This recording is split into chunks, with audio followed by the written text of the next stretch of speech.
Ang manukong bulik. Linggo ng umaga, ang nayo'y tahimik. Ang maraming dampay, nanuot nakapinig. Liban na sa ibong maagang umawit, ay wala ka man lang marinig sa bukid.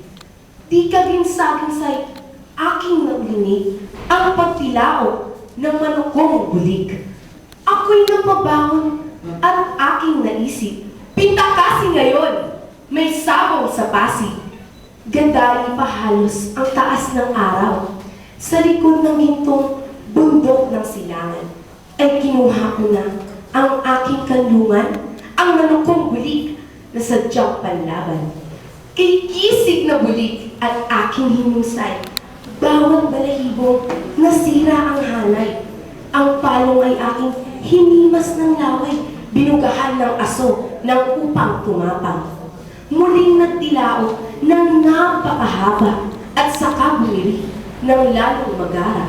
Kumukutok-kutok pa, kumahig sa lupa, napalatak ako ng hindi kawasak. Ang aking puhunang 10 piso yata'y nabilang ko tuloy sa malaking tuwa. 10 piso gusto ang aking nawika kapag ka nanalo'y doble na mamaya.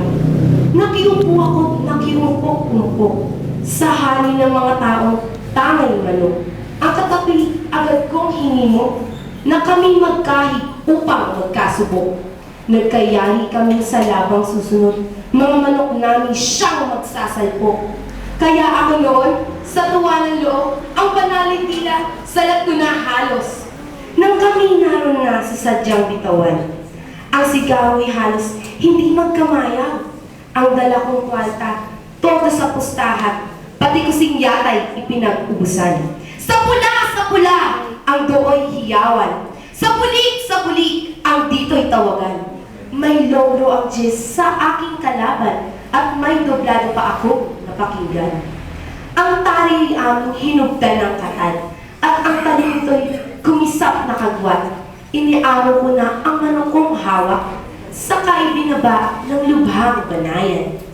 Nagdagdali na po sa gitna ng galak ang bulik at pulang kapwa malalakas. Nang magkasalpok na sa dakong itaas, ang pulay na tayo, bitukay lumabas. Panalo na ako, ang aking sambit, ang kagalakan, walang kahulilip.